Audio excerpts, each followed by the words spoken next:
Uvalde, Texas is where I was born. It's where my mom taught kindergarten, less than a mile from Robb Elementary. Uvalde is where I learned to master a Daisy BB gun.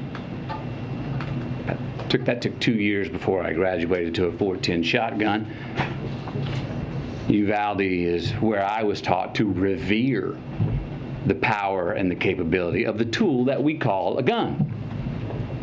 Uvalde is where I learned responsible gun ownership.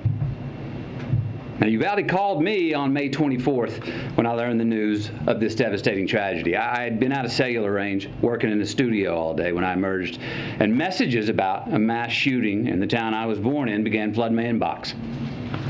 In a bit of shock, I drove home. I hugged my children a bit tighter and longer than the night before. And then the reality of what had happened that day in the town I was born in set in.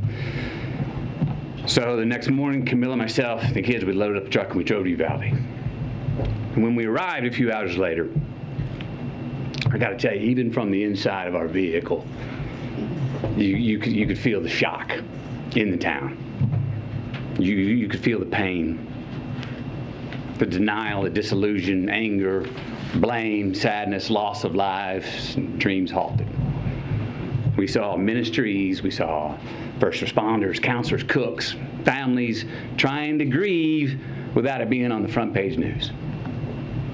We met with the local funeral director and countless morticians who hadn't slept since the massacre the day before, because they've been working 24/7 trying to handle so many bodies at once, so many little innocent bodies who had their entire lives still yet to live.